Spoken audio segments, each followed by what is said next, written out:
There are moments in life when you realize the people you trusted the most are the ones who would betray you. It's a feeling that comes too late, when it's almost impossible to go back and undo the damage. But what if, against all odds, you could take back control? What if you could fight back, not with strength, but with something deeper, something no one saw coming? Let's begin this journey together. Stay tuned, and don't forget to comment where you're watching from. I remember the day George died as if it were yesterday. The world shifted beneath me, and I didn't know how to hold on anymore. At 84, I thought I had lived enough for one lifetime. But nothing prepares you for the loss of someone who's been by your side for so long. 3 years ago, he was taken from me, and since then, my world has been a dull echo of what it once was. I've been living with Ethan ever since, my only son. I always thought I'd grow old in the house George and I built together, surrounded by memories. But that was before Alzheimer's began its slow, insidious march through my mind. It started small, just a forgotten name or a misplaced key, but over time, it became harder to hide. I knew it was coming, and so did Ethan. At first, he was so kind. He helped me with things around the house, bringing me tea in the mornings, walking with me when my legs grew weak. I thought things might be okay, that we'd find a way through this new chapter together. But as the disease tightened its grip, something shifted in Ethan. His patience started to fray. The kind smiles turned into exasperated sighs. "Mom, you can't even remember where you put your glasses." His voice would snap, and I'd feel a wave of shame. It wasn't his fault. He didn't sign up for this. But it didn't make the hurt any less. He became increasingly distant, irritable, as if my very presence was a burden he was forced to bear. I could see it in his eyes, the resentment growing stronger each day. He didn't need to say it. I could feel it in the way he looked at me. I wasn't the woman I used to be. I wasn't his mother anymore. I was a problem. And slowly, I started to realize that maybe, just maybe, I was becoming a problem for him too. One afternoon, he took me to the doctor. I hadn't been to see him in months, too afraid of what he might say. But Ethan insisted. He sat next to me in the waiting room, his hand resting on my arm, but his eyes distant, as if he couldn't quite look at me. The doctor's words were a blur. I didn't understand much of it, only the weight of the diagnosis. Alzheimer's. Ethan had that look in his eyes, the one that spoke volumes. I didn't have to ask him what it meant, but I already knew. The look wasn't of concern. It was a look of finality, the kind of look you give a lost cause. After the appointment, he drove me home in silence. The tension between us was palpable. I tried to fill the void with small talk, but he barely responded. When we got back to the house, he told me there were things we needed to take care of. Legal things, he said. "We need to make sure everything is in order before you forget it all," Ethan said, his voice unusually calm. "For your own good, Mom." I wasn't sure what he meant, but I nodded, feeling small under the weight of his words. I didn't want to make him angry.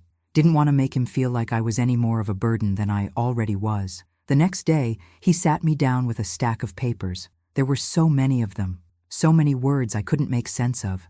Ethan told me I needed to sign. He said it was just paperwork, just to make sure that everything was handled. I wasn't sure what I was signing, but Ethan reassured me. "Don't worry, Mom. This is for you. I'm doing this for you." His voice was so smooth, so reassuring, but I could see it in his eyes, the way he glanced at me, calculating. There was something more in his tone, something I couldn't quite place, something cold. I hesitated. My mind was foggy, slipping between memories and confusion, but I had to do what was right. I had to trust him. I had to believe that he was doing what was best for me. So I signed. The weight of the pen in my hand felt heavier than I expected. But I didn't question it. Not then. I just signed, feeling a strange emptiness spread through me. Something told me I was making a mistake, but I couldn't grasp why. I didn't know how to stop. When I finished, Ethan smiled that same smile, the one that didn't quite reach his eyes. "Good," he said. "I'm glad you're on board, Mom." And just like that, I felt the last thread of trust between us snap. The moment I signed those papers, something inside me shifted. But it was too late. Ethan had already taken control, and I was left with nothing but the echoes of my own confusion. I don't know when it happened. When the warmth in Ethan's eyes, the kindness in his voice, faded into something colder, sharper. But I felt it. I saw it, and I couldn't stop it. The man I had trusted, the son I had raised with love, was becoming a stranger to me.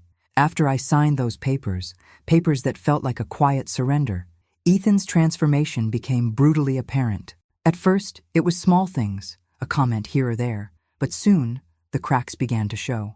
He would catch me forgetting something, my keys, a name, a date, and he'd laugh, but not in a way that made me feel like it was okay. No, it was a laugh filled with mockery. Really, Mom? Can't even remember that? You're useless, he'd say, the words cutting deeper than I expected. Each time, I felt smaller, less than the woman I once was, less than his mother. And then, there were the days when he would outright humiliate me, in front of strangers, in front of family, in front of Rebecca. I don't know why you even bother trying, he said one day, his voice icy, as I struggled to remember where I'd put the laundry basket. You're incapable of doing anything right. You can't even care for yourself anymore. I didn't know how to respond. I just stood there, shaking, my mind scattered with fragments of thoughts. I was trying. I really was. I was doing my best to stay active, to help, but it was like every little effort was met with scorn. And Ethan wasn't alone in this. Rebecca, my daughter, who had always been my little light, never stood up for me. She visited, but she barely acknowledged what was happening. She'd nod, tell me I needed to accept things, and then walk away, leaving me with the heavy silence of what was really happening. I could see it in her eyes too, the same indifference I saw in Ethan's, the same quiet acceptance of the way he treated me. I couldn't understand it. I used to be everything to her. Now I was just someone she tolerated. It felt like I was invisible. One morning, after I had spent the better part of an hour trying to remember how to work the dishwasher, Ethan came into the kitchen and found me in the middle of my struggle, his face twisted with frustration. "You're a mess," he snapped. "I don't know why I even let you try." I froze, my heart pounding in my chest. I wasn't asking for his help. I wasn't asking to be treated like this. I just wanted to feel like I mattered. But I didn't. Not anymore. A few days later, things got worse.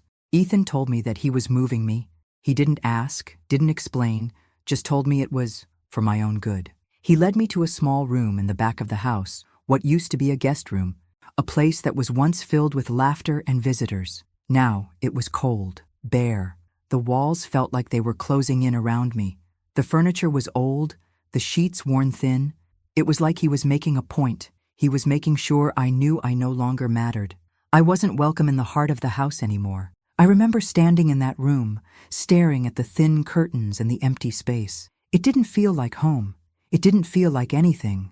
It felt like a cage. "You'll be fine here," Ethan said, his voice distant, as if he were speaking to a stranger. I wanted to say something, to tell him that this wasn't right, that I deserved more than this, but my mouth felt dry, my thoughts too scattered. I couldn't even remember the words to explain how much this hurt.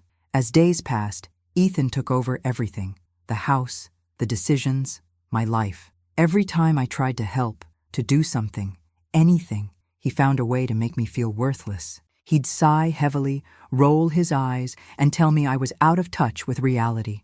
"You're crazy, Mom. You can't even keep up with the simplest things. You're useless," he'd mutter, loud enough for everyone to hear. It stung, but it also made me wonder, was this happening because of my Alzheimer's? Or was it always like this? Was I just seeing Ethan for who he really was now, someone who resented me? I couldn't tell anymore. My mind was slipping, and with it, I couldn't separate my fears from reality. But something deep down told me that Ethan wasn't just a frustrated son. No, there was something darker here, and the disease. It wasn't just my mind that was deteriorating. It was my relationship with him. It was everything.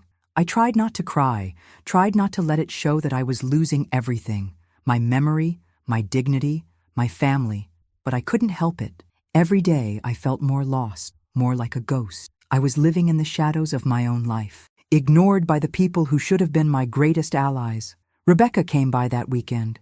She smiled and gave me a hug, but it felt forced. There was no concern in her eyes, no empathy, just distance.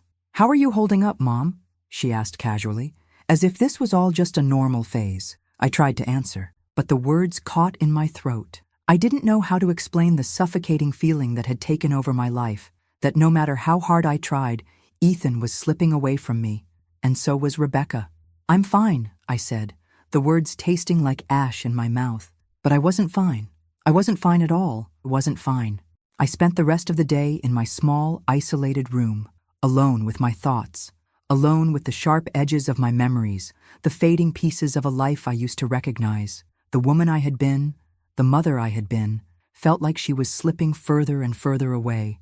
But in that quiet, in that emptiness, something stirred, a quiet spark of defiance. I wasn't sure how or when, but I knew I wasn't going to let this be my ending. Not like this. Not after everything George and I had built. Not after everything I had given. But what could I do? The day Ethan told me I was going to a nursing home was like any other. But this time, there was no pretense, no softness in his voice. It wasn't a suggestion. It wasn't a discussion. It was a decision. He told me it was for my own good, that I'd be better off somewhere I could get proper care, that I wouldn't be such a burden. He didn't ask how I felt about it. He didn't care. He just told me to pack a bag, and that's what I did. I could feel the numbness taking over, my mind swirling in confusion as I tried to process what was happening. It was all happening too fast. The house I once called home was slipping away, piece by piece. The man who was supposed to care for me, my son, was making decisions without even looking back. He drove me there in silence, a long, cold drive where I stared out of the window, watching the world pass by like a blur. I could feel a strange sense of dread building in my chest, but I didn't have the strength to fight it. When we arrived, Ethan didn't even walk me inside. He parked the car, grabbed my suitcase, and handed it to a nurse at the front door without a word. I wanted to say something, to tell him to stop, to ask him to reconsider, but the words caught in my throat. I didn't even know what to say. And then, just like that, he was gone. I watched him walk away, never turning back, never offering a second glance. I was alone. The nursing home was nothing like the life I had known.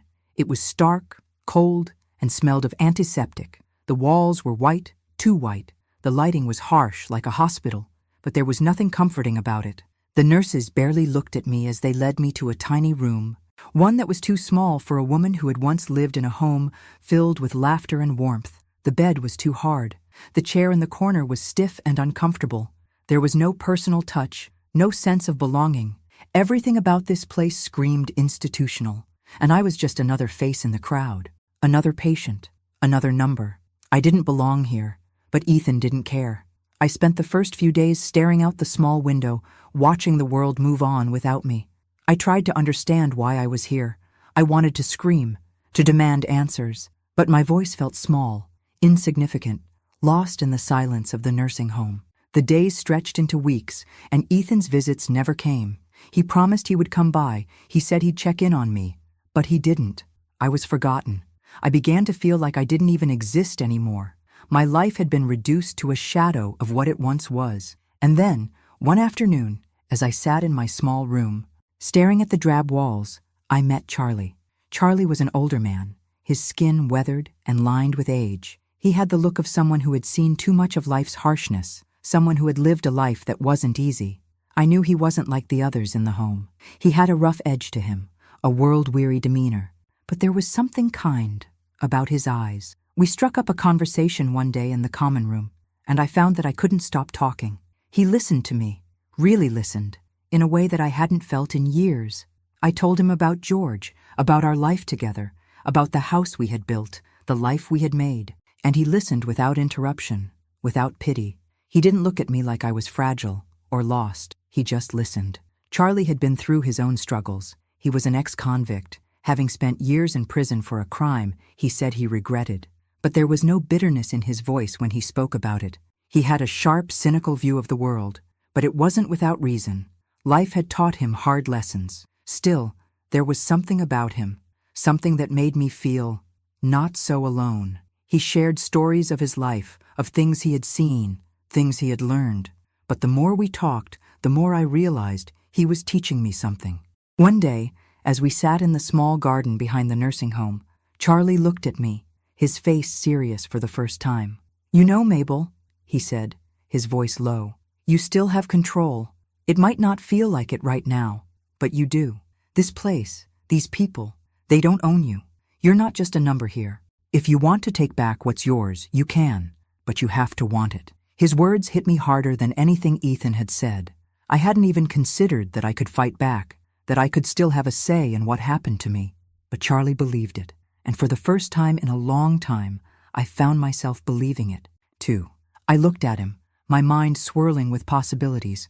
What if I could? What if there was a way to regain control of my life, to take back what Ethan had taken from me? Charlie wasn't wrong. I wasn't just a shadow. I wasn't just a forgotten old woman. I was Mabel Pierce, and I still had the power to change my fate. And with that, something inside me shifted. I didn't know what the next step would be, but I knew one thing for certain. I wasn't going to let Ethan's betrayal be my end.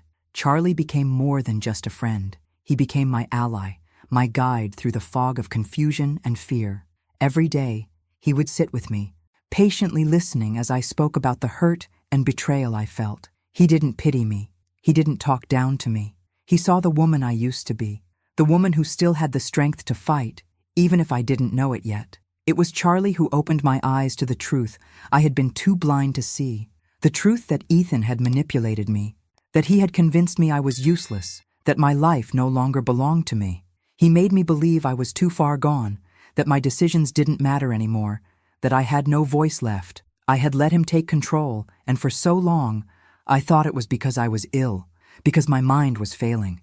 But Charlie showed me something different. He showed me that I had been tricked, that I wasn't powerless. "You've got to stop thinking like a victim, Mabel," Charlie told me one afternoon, his voice firm, but not unkind. "This isn't just about what Ethan's done, it's about what you can still do. You're not finished, not by a long shot." He was right. I wasn't finished. I might have forgotten things, I might have lost parts of myself along the way, but I wasn't gone. Not yet. Charlie helped me understand something important that I hadn't even considered before. I still had control over my life, my money, my future. The thought was so simple, yet it hadn't occurred to me. But there was more to it than just regaining control. There were documents. There were legal papers I had signed in my confusion, thinking they were just routine, thinking Ethan was looking out for me.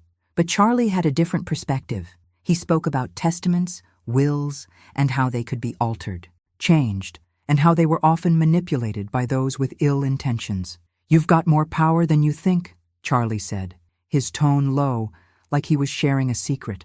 "Testaments can be changed. The right lawyer can make a difference. Don't let Ethan think he's already won." It was the first time in months that I felt a flicker of hope. Maybe, just maybe, I could take back what I had lost. Maybe I could reclaim my independence, my dignity. But the road ahead wouldn't be easy. I had to be careful. Ethan and David Lane were powerful, and they had manipulated me once. I couldn't let them do it again. In one of our long conversations, as we sat in the small garden behind the nursing home, something inside me started to stir. Memories I hadn't thought about in years began to surface. Memories of George, my dear, sweet George. I remembered his warnings. He had always been suspicious of Ethan, always uncomfortable with how much my son seemed to expect from me. He used to tell me, "Mabel, protect your independence. Don't let him take what's yours. He's got his eye on the wrong things. He's greedy. You have to be careful." I had brushed it off then, thinking George was just being protective, perhaps even paranoid. But now, in the quiet of this new life, those words rang louder than ever. Ethan had never been the man George thought he was. No, he had been worse, much worse. And now, looking back, I could see it all so clearly. Ethan had used my illness against me, convinced me to give him control, and I had done it without a second thought. But it wasn't too late. Charlie made me realize that, despite my illness, I wasn't beyond help. I could still change the course of things. I could still fight for what was mine. "You were never meant to give him everything," Charlie said one day, his voice quiet, but filled with conviction. "You gave him too much, but you can take it back. Mabel, it's not gone yet." The more I thought about it, the more I understood. The house, the money, everything I had once shared with George. It wasn't meant for Ethan to take without question. George had warned me. He had seen Ethan's greed, and now I saw it too. But I wasn't going to let him have it all. Not without a fight. Charlie had given me the strength to begin planning. The path wasn't clear, and I had no idea where it would lead. But I knew one thing. I had to act. I had to find the right lawyer, someone who could help me take control of what I had lost. I had to make sure Ethan didn't get away with this. But I also knew I had to be careful. Ethan was still my son, and he was dangerous. If I was too brash, Too quick, I could lose everything. So I started slowly, gathering information, looking at the documents I had signed. I started to remember things I had forgotten, things George had said. Slowly, the pieces began to fit together.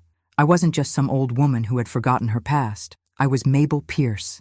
I had a life, a history, a legacy to protect. And with Charlie by my side, I began to believe that maybe, just maybe, I could take back what was mine. It was time to fight back. With each passing day, clarity returned to me like a long-lost friend. Slowly, my mind began to regain its focus, the fog of Alzheimer's lifting just enough for me to see the path ahead. It wasn't easy. At times, I still felt lost in the confusion of my own thoughts, but I could no longer deny the fire that burned inside me. I wasn't going to sit back and let Ethan destroy everything George and I had worked for. Charlie had given me the tools to fight back. He helped me understand that I still had options, that there were people who could help me find my way out of this nightmare. It started with a phone call, a new lawyer, someone I could trust. We met in a small, dimly lit office downtown. The lawyer, a sharp woman named Linda, listened as I explained the situation. She was professional, kind, and most importantly, she believed in me. As we went through the documents I had signed with Ethan, the truth began to unravel. Every piece of paper, every signature, was a step toward my own betrayal. Ethan had manipulated me into transferring everything into his name, while I was none the wiser. But now, with Linda's help, I was starting to see the cracks in his plan. Charlie had been invaluable too. He helped me remember things George had said in the years before his death, conversations that had seemed so trivial back then, warnings George had given me about Ethan's greed and his intentions to control everything we had. George had told me to be careful, that I needed to protect my assets. I'd never listened closely enough, always thinking it was just his protective instincts as a husband. But now I realized how right he had been. I spent hours going through the legal documents, the bank statements, the transfer of assets, and bit by bit, I started piecing together the web of manipulation Ethan had spun. He'd convinced me to sign papers I didn't fully understand, papers that gave him control over everything. But now, with the right help, I could see the lies and the fraud.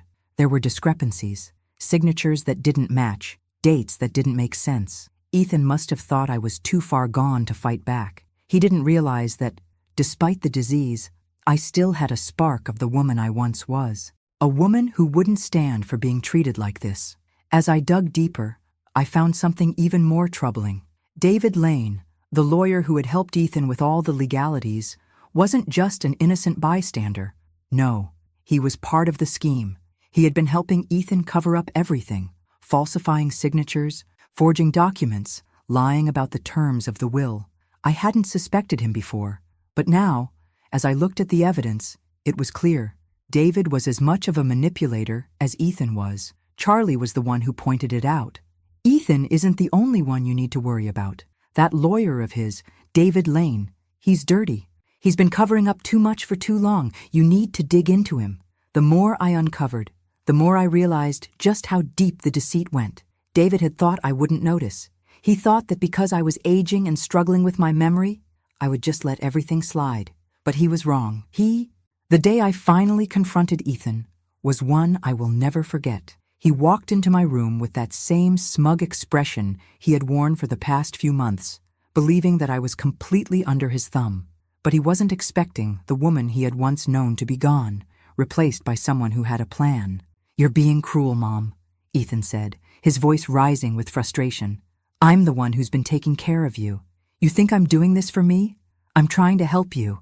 I let him talk, let him spew his lies, but inside, I was already making my move. I wasn't afraid of him anymore. His threats didn't scare me. "I know exactly what you've been doing, Ethan," I said, my voice calm but firm. "You've manipulated me. You've lied to me, and I'm not going to let it continue." Ethan froze, his face drained of color. For the first time, I saw the panic in his eyes. He hadn't expected me to fight back. He hadn't expected me to wake up from the haze he had created. "I have the documents, Ethan," I continued. "The fraud, the forged signatures. I have everything I need to take this to court. You won't get away with this." His reaction was immediate. Anger flared in his eyes, and his fists clenched. "You're making a huge mistake," he spat. "You're going to regret this." But I wasn't afraid. I wasn't the helpless old woman he thought I was. With Linda's help, I was going to take back what was mine. Charlie had helped me see what needed to be done, and now I was ready to act. I wasn't just taking back the house, the company, the money. I was taking back my dignity. I wasn't going to let Ethan or David control my life any longer. As the days passed, I gathered more evidence, more proof of the deceit. The legal team was on my side, working tirelessly to expose Ethan and David for what they were. I had everything I needed. The testaments, the documents, the forged signatures, all neatly compiled and ready for the confrontation I had been preparing for. The weight of what I had uncovered had been heavy on my shoulders, but now I was ready. I was finally going to take control of my life again. Ethan thought I was weak. He thought I was just a confused old woman who wouldn't remember her own name, let alone the deception he had woven around me. For months, he'd manipulated me, twisted my trust into submission. But now I had proof, and I wasn't afraid anymore. I asked him to come over one afternoon. I kept my tone calm, controlled. Nothing about this was going to be rushed. He walked into my room like he owned the place, his usual air of superiority hanging over him. He still thought he had the upper hand. He still thought I was broken. "Mom, you wanted to see me?" he asked, his voice a little too smooth, as if he didn't want to reveal the growing discomfort I could see in his eyes. "Yes," I said, standing up and meeting his gaze. "I have something to show you." I wasn't going to let him make me feel small. I wasn't going to cower under his gaze anymore. I walked over to the desk and pulled out the new will, the one I had worked with my lawyer to draft. My hands were steady as I slid it across the table toward him. His eyes immediately narrowed, but he said nothing. He was waiting for me to speak. "You think you've won?" "Don't you?" I said, my voice low but firm. "You've been taking everything from me, manipulating me, using my own confusion against me." Ethan stood there, quiet, but I could see his hands trembling slightly. He thought I was still lost. He thought I was still vulnerable. But this time, I wasn't going to back down. I wasn't going to let him hide behind his lies any longer. "I've seen everything, Ethan," I continued, my voice stronger now. "The forged signatures, the lies, the manipulation. You thought I was too sick to remember, too far gone to notice what you were doing. But I remember more than you think." I took a deep breath and slid the New Testament across to him. The one that reversed all of his fraudulent actions. His eyes went wide. His confident demeanor cracked. He picked up the document, his hands shaking slightly as he read the words on the paper. His face paled with each line he read, and it was as if the air was sucked from the room. The man who had once been so sure of himself now stood in front of me, suddenly aware that the ground he thought he stood on was crumbling beneath him. "You can't be serious," Ethan finally muttered, his voice faltering. "You're the one who's not serious, Ethan," I said, my voice cold. "You've been playing me for a fool, and I'm done being your pawn." The silence between us was thick with tension. Ethan's eyes flickered between the New Testament and me, a deep, unsettling realization settling in. He had been caught. There was no way out now. "You're wrong," he snapped, trying to regain some semblance of control. "I'm doing all of this for you. You don't understand. I'm just trying to help you. Mom, everything I've done is for your own good." But I wasn't buying it. Not anymore. "Stop lying," I said, my voice quiet but cutting. "You didn't do any of this for me. You did it for yourself. You wanted everything. My money, my home, my life. And now, you're not going to get away with it. I know what you did. And I'm taking it all back." Ethan took a step back, as if the words themselves had physically knocked him. His eyes darted around the room, like he was looking for an escape, but he couldn't find one. I didn't mean for it to go this far," he muttered, his voice breaking. "You don't know what it's been like for me. I've been trying to take care of you, trying to help." His words were hollow. His tone, once so confident, was now filled with desperation. He could no longer hide behind his facade of care. Not when I had the truth in my hands. David Lane, the lawyer who had helped him, had no place left to hide either. I knew he was just as guilty as Ethan. I knew that, as soon as Ethan's manipulation began to unravel, David would be next in line for exposure. I had already started the process of gathering evidence against him, making sure his involvement would come to light. When Ethan's face turned to confusion and panic, I saw his mind racing. "You can't do this," he said, voice shaking. "You'll regret it. You don't know what you're doing." I stood my ground. I know exactly what I'm doing, and you're not going to control me anymore. Ethan's world crumbled right before him. The humiliation was unmistakable. He realized, with a sinking heart, that the power he thought he had was slipping away. It wasn't just about money anymore. It wasn't even about the inheritance. It was about control. It was about reclaiming my life, my dignity.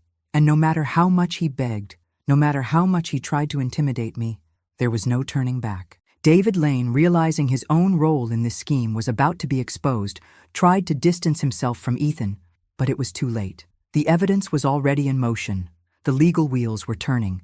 Ethan and David both thought they had me cornered, but they hadn't accounted for my resilience, for the strength I still had inside. "I'm done with you, Ethan," I said, the words final. "You've lost. Now you'll pay for what you've done." As I watched him walk out, his head hung low, I couldn't help but feel a small sense of triumph. The tables had turned. The game was mine to play now. In the days following my confrontation with Ethan, a strange sense of clarity settled over me.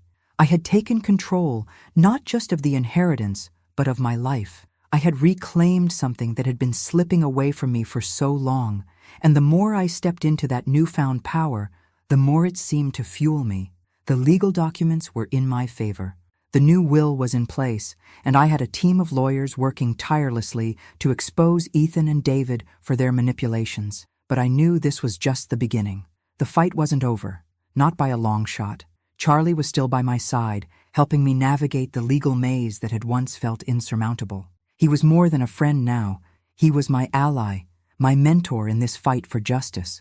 Together, we sifted through the evidence, connecting the dots of Ethan and David's fraudulent schemes. With each passing day, the web of lies they had spun unraveled more, exposing the depths of their greed. The investigation was slow, methodical, and it would take time to gather everything we needed. But now, with new legal counsel and unwavering determination, I felt like I had the upper hand. For the first time in years, I wasn't afraid to face Ethan. He thought he had me cornered. He thought I was a victim, someone who could be manipulated and ignored. But now, I was the one pulling the strings. Ethan, of course, wasn't going down without a fight. Humiliated by our last confrontation, he retreated into his old tricks, manipulating others, trying to twist the narrative in his favor. He began turning to other members of the family, trying to convince them that I was losing my mind, that I was being cruel and vindictive in my actions. He painted himself as the long-suffering son, the one who had been doing what was best for me while I fought back against the good he was trying to do. But those who had once sided with him were starting to see through his act. Rebecca, my daughter, was the first to waver. She had always been hesitant, always unsure of where her loyalty should lie. But after hearing the truth, after seeing the evidence of Ethan's deceit, she began to distance herself from him. I could see the guilt in her eyes when we spoke, the way she apologized for not having seen it sooner. "I didn't know, Mom," she said one afternoon, her voice heavy with regret. "I should have known. I'm sorry. I should have stood by you." I could see the weight she was carrying, and I understood it. It wasn't easy to confront the truth, especially when it meant going against your own flesh and blood. But seeing her finally acknowledge the wrongs Ethan had done to me was a small victory in itself. It wasn't just about the inheritance. It was about family, trust, and the realization that betrayal had been hiding right in front of us all along. As the truth began to spread, the family started to see Ethan for what he truly was. The carefully constructed image of the dutiful son started to crack, and the whispers began. They began to question his motives, his actions, and his words.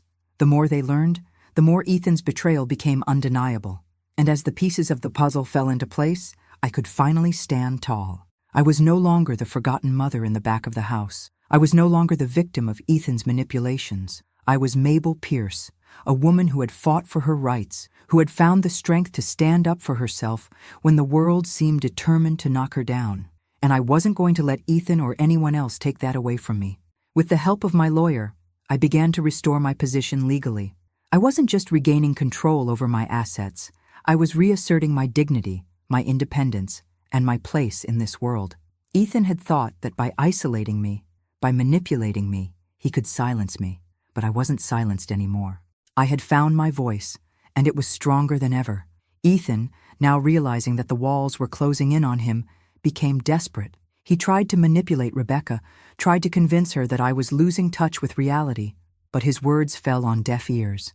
The family was no longer in his corner, and as they saw through his lies, they began to rally around me.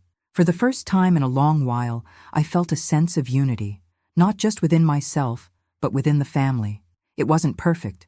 There were still wounds to heal, relationships to rebuild, but it was a start, and that was more than I had hoped for.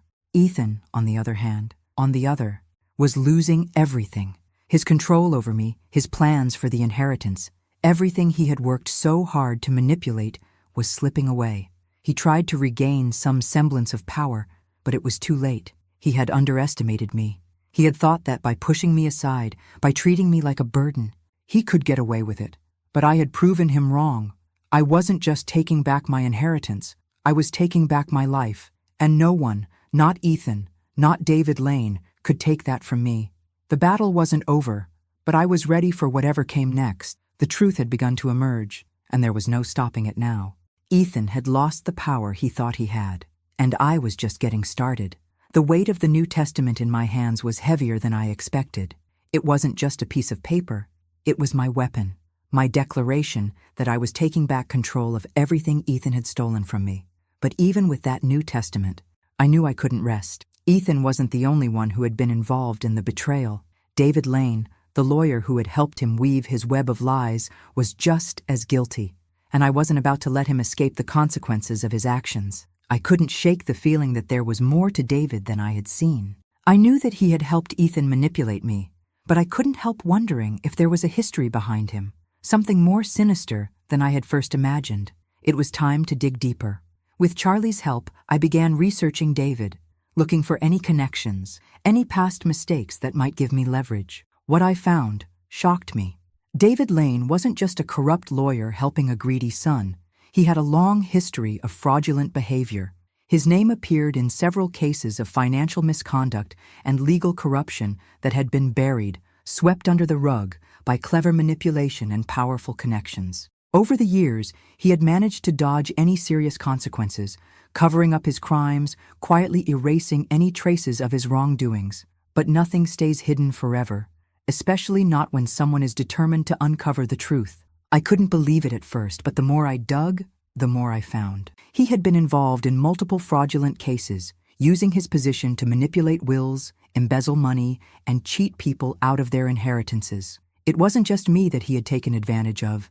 It was countless others, their voices silenced by his carefully crafted lies. I had been just one in a long line of victims, but I wasn't going to be silenced.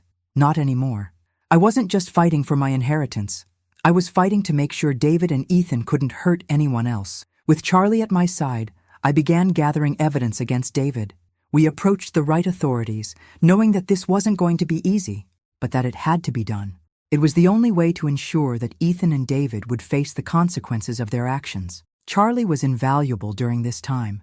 His experience, his knowledge of people who operated in the shadows, gave me the tools I needed to build a case. We started compiling everything: old court records, testimonies from people who had been wronged by David, financial documents that proved the extent of his manipulations. Each piece of evidence brought us closer to exposing him for who he truly was. But it wasn't just about the legal battle.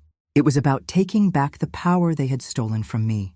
I had spent too long feeling helpless, too long letting them control my life. But now, with every piece of evidence I uncovered, I could feel the balance shifting in my favor. Meanwhile, Ethan was growing more desperate by the day. His pride had been shattered by my confrontation, and he could sense that the walls were closing in. He tried to manipulate other members of the family again, spreading lies about me, making up excuses for his actions. But it was clear, the support he once had was slipping away. His desperation made him more reckless, and as the truth began to emerge, he was losing more ground with every passing day. Rebecca, too, was coming around. It wasn't easy for her. She had spent so long torn between loyalty to her brother and the realization of what he had done to me. But now, as the evidence against him mounted, she couldn't deny the truth any longer. Slowly but surely, I could see her start to distance herself from Ethan. The guilt she had carried for so long was starting to lift, and she was beginning to understand that her support needed to lie with the truth. not with the person who had betrayed us both. In many ways, the battle for my inheritance had become a battle for my family. I wasn't just fighting for money or property anymore. I was fighting to restore the bonds that had been broken, to prove to Rebecca that she didn't need to carry the weight of her brother's lies, to show her that, in the end, family isn't about blind loyalty. It's about honesty, trust, and standing up for what's right. David, meanwhile, was starting to feel the pressure. The authorities had begun their investigations, and it was only a matter of time before his past caught up with him. He had thought he could walk away unscathed, but now he could see that there were people who weren't going to let him get away with his crimes. He was isolated, cornered. His connections were no longer enough to protect him. The more I exposed, the more I manipulated the situations to my advantage. Every new piece of evidence was another nail in Ethan and David's coffins. They hadn't expected me to be a threat. They hadn't expected me to rise from the ashes, to fight back when they thought I had nothing left. But I had learned from George's warnings, and from everything I had been through, that the real power lies in not giving up, even when the world wants to push you down. I wasn't going to stop, not until both Ethan and David paid for their betrayal. The final pieces were falling into place. The truth was out there, and the people who had tried to silence me, who had taken advantage of my vulnerability, were going to answer for what they had done. And for the first time in years, I could breathe freely again, knowing that justice was finally within reach. The tension between Ethan and me had been building for months, each day a step closer to the inevitable. I had played my hand carefully, each move calculated, but now it was time for the final blow. I had gathered all the pieces, and I wasn't about to let him get away with the mess he'd made of my life. The truth was out, and I wasn't hiding from it anymore. It all came to a head during a family meeting, one Ethan had insisted on. Convinced he could still manipulate everyone into thinking he was the victim. He had convinced himself that I was just a confused old woman, someone to be pitied. But today, he would see just how wrong he was. Rebecca, my daughter, had been torn for so long. I knew that. I could see the guilt in her eyes, the way she had tried to stay neutral for as long as she could. But the truth had a way of finding its way to the surface, no matter how hard you tried to bury it. And when Rebecca finally saw the evidence, when she saw the extent of Ethan and David's betrayal, her loyalty shifted. She knew, deep down, that I was right all along. "I'm with you, Mom," she said quietly, her voice thick with emotion, her eyes filled with regret for not realizing sooner. I should have listened. Her words were like a breath of fresh air. It wasn't just the legal victory I was after. It was the emotional victory. To have my daughter standing by my side again, truly standing by me, was something I hadn't even dared hope for. The day of the meeting, Ethan arrived early, full of his usual arrogance, expecting to once again manipulate the situation in his favor.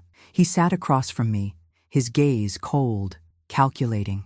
He was still holding on to the belief that he could control the narrative, that he could make everyone see him as the good son, the one who had been doing all of this for my own good. "Mom, you've got to stop this," Ethan began, trying to put on his most sympathetic tone, his eyes scanning the room for any signs of weakness. "You're making a huge mistake. I've been taking care of you. You've never had to worry about anything. All I've done is for you." I couldn't even look at him without seeing the lies, without seeing the years of manipulation he had put me through. The words he was speaking now were the same ones he had been saying for months, but they were falling flat. I wasn't listening anymore. It was time to end this once and for all. I stood up, calm and steady, the papers I had been carefully organizing placed firmly in my hands. The silence in the room was deafening, and I could feel all eyes on me, waiting. "I know exactly what you've done, Ethan," I said, my voice strong, unwavering. "I know about the fraud, the forged documents, the way you've been manipulating me and the family for months. You've taken advantage of my illness, and you've lied, cheated, and stolen everything you could from me." Ethan's face shifted, the mask slipping, replaced by panic. "What are you talking about? You don't know what you're saying." "I know exactly what I'm saying," I replied, stepping forward, letting the weight of the truth sink in. I pulled out the evidence, documents, contracts, letters, all the proof I had gathered. "You've been planning this from the start, you and David Lane. This wasn't about caring for me. This was about taking everything I've worked for. You wanted my house, my business, my money, and you thought I wouldn't remember. that I wouldn't see through your lies." The room was still, and for a moment I thought Ethan might crumble. His arrogance had turned into fear. He looked around, searching for support, but there was none. His eyes flickered to Rebecca, as if pleading with her, but she wasn't looking at him the way she used to. She wasn't the daughter who blindly believed him anymore. She was the woman who had seen the truth, and the truth was that Ethan had betrayed us both. "No," Ethan said, his voice trembling. "No, you don't understand. I was doing what was best for you. All I've done is for you. You're wrong. You're wrong." His voice grew louder, more frantic, but I stood firm. I wasn't backing down. "Stop," I said, cutting him off. "You don't get to lie to me anymore. You don't get to manipulate anyone in this family again. You lost, Ethan. The truth is out." I turned to Rebecca, her face pale with emotion. "You don't have to stand by him anymore," I said softly. "You don't have to feel guilty for not seeing it before. This is his doing, and now it's over." Ethan's frustration boiled over. He stood up, fists clenched, his face red with rage. "You're making a mistake, Mom. You'll regret this." I didn't flinch. I didn't look away. I was ready for this. "You don't get to intimidate me anymore," I said, my voice steady, calm. "You don't control me. Not anymore." Ethan stepped forward, but something in my stance, something in my gaze, made him hesitate. The anger was there, but so was the realization that he had lost control of the situation. He could see it now. The tables had turned. The woman he thought was frail, confused, and helpless had become his worst nightmare. I wasn't the mother he could manipulate anymore. The humiliation in his eyes was like a balm to my soul. It wasn't just about the inheritance. It wasn't about money. It was about power. It was about taking back what was mine, what had been stolen from me, and making sure he would never have the authority over my life again. As the meeting ended, Ethan stood there, speechless. He knew he had lost everything. The walls that had once supported Ethan's schemes were beginning to crumble. It was no longer just me standing up against him. With Rebecca by my side, truly by my side for the first time in years, and with Charlie's constant guidance, we began to make our moves. Every action was calculated, every decision, a step closer to taking back everything he had taken from me. With my fortune and influence, I was able to expose David Lane for the fraud he was. The network of lies he had built over the years, carefully hidden behind his position as a lawyer, was finally brought to light. It didn't take long for the authorities to move, especially after we presented the evidence. His corruption was undeniable, and soon enough, David was expelled from the legal profession. The charges, fraud, corruption, manipulation of assets, were too much for him to overcome. He had spent so long operating under the radar, but now the world saw him for who he truly was. As for Ethan, his fall was just as swift. The moment the truth about his manipulation became clear, he lost all his allies. The family, once afraid of confronting him, now saw him for the selfish, manipulative man he had always been. His support evaporated, and as his disgrace became public, he was expelled from the inheritance. The wealth, the property, everything that had once been in his hands was redistributed. It wasn't for him anymore. It was for the family, for charity, and for those who had been hurt by his greed. I had thought about this moment for so long. I had dreamed about what I would do, what I would say when the time came. But nothing could prepare me for the final confrontation. The last time I saw Ethan, it was in the home that we had once shared, the place he had taken over in his pursuit of everything I had worked for. The place that had once been a sanctuary had become his battleground. And now he was losing. I didn't ask for a meeting. I didn't need to. He came to me, as if he still had some sort of claim on me, as if his words could somehow undo the damage he had done. "I never meant for things to go this far, Mom," he said, his voice wavering. He had lost his usual confidence, now replaced by something much darker, desperation. He was empty.